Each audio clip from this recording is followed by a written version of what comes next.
say welcome to my workshop, but today it's welcome to my garden.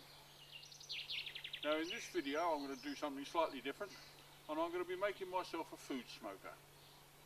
Now I've had a food smoker for about 15 years, but the one that I've had before is now getting a bit old, so it's time to build myself a new one, and I thought I'd make myself a permanent one out of brick this time. In the workshop I've made myself this rack arrangement, and this is going to be the inside of the smoker. So everything I make has got to be able to fit this. This is the important bit. Now this is not going to be a video all about bricklaying, because I'm probably the world's worst bricklayer. What it is going to be about is how you can make your own smoker in your own back garden. So let's see how we get on.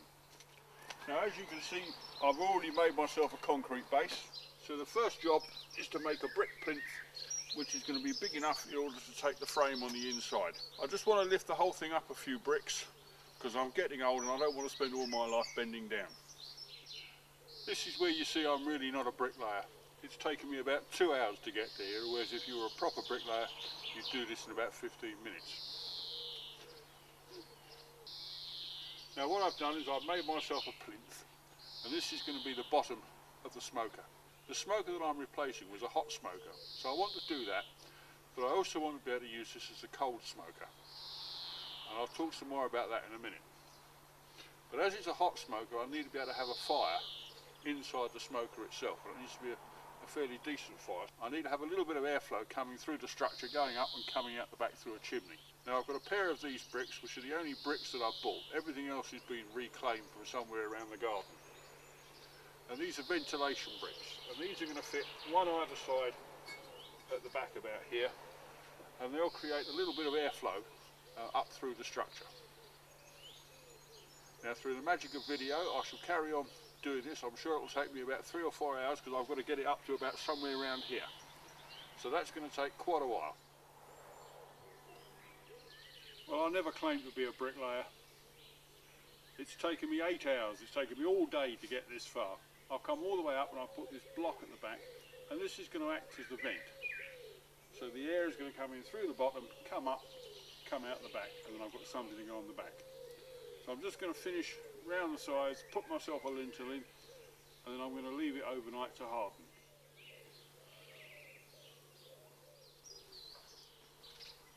As you can see, I've made myself a brick enclosure, and I've cast this slab on the top, which is going to be the roof. I could have used a couple of paving slabs, but what I wanted to get was a lot of thermal mass up here, something that's really going to soak up the heat and keep the heat in there. So when I'm using it as a hot smoker, I don't have to put too much heat in there. It's a very insulated box. Now the next job is to make the door frame. Now obviously if this was a house or a shed or something, you'd be making a wooden frame, but as this is going to be a smoker and it's going to be a fair bit of heat inside here, I'm going to make a metal frame. But we've now got the frame in place, and I've now got the doors in. You may have spotted there are 2 doors. Let me explain the logic how this thing works.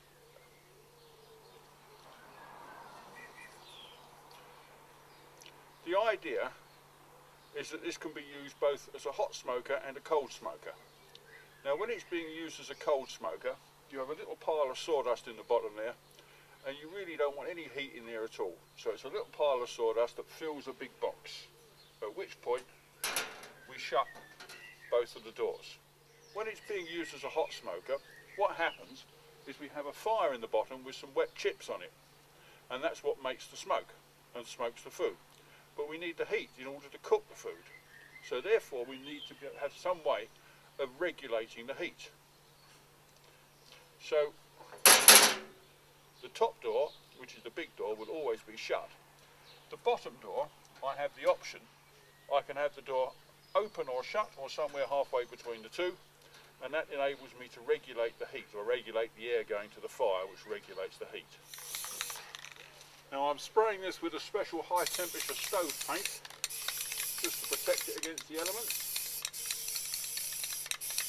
Once this has dried, we then need to light a fire inside, because this needs to get to about 300 degrees Fahrenheit in order to cure the paint. So that'll be the first time we actually have a fire inside the box. It's quite exciting. Just goes to show I need to get out more.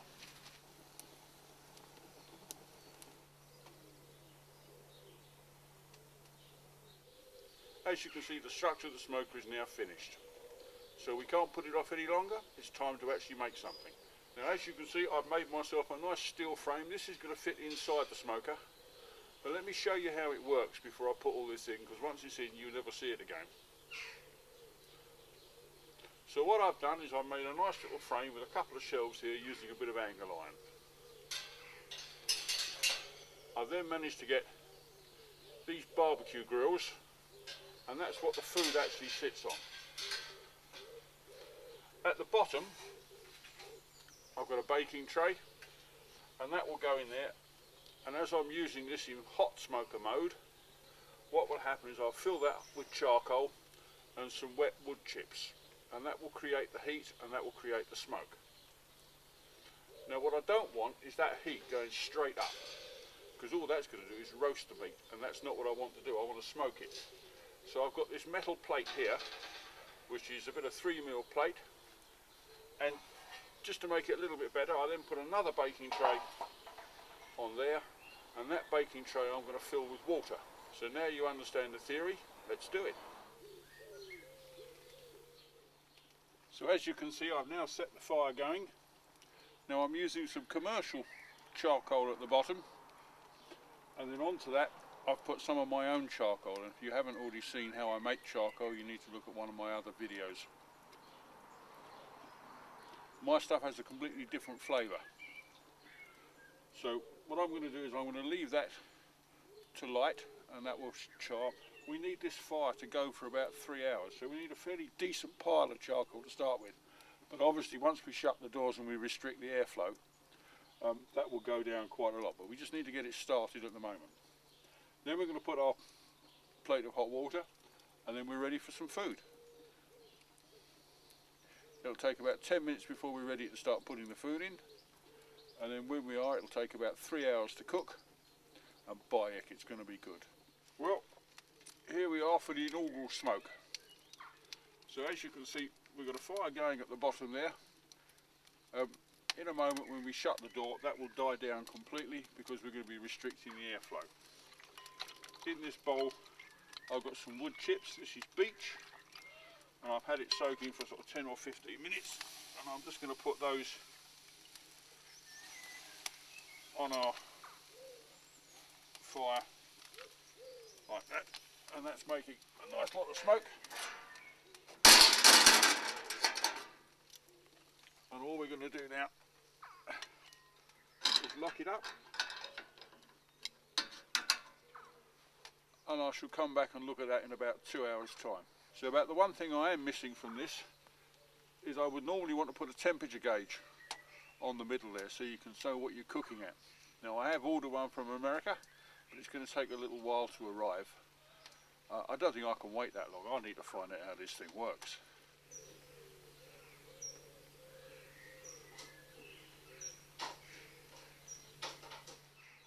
So here we are after about 2.5 hours smoking. As you can see, the charcoal has now pretty well exhausted itself. The water is steaming, and it's kept our joint of meat beautifully moist. And I must say that does look rather nice. I'm rather looking forward to that for my lunch. Hopefully you've enjoyed the video. You never know, it may have inspired you to make a smoker for yourself. I would particularly urge you to go and have a look at the how to make charcoal video, because that makes the charcoal at the bottom and it gives the meat so much more of a flavour. I'm going to go and enjoy this now for my lunch, so thank you very much for watching. See you again soon. Bye bye.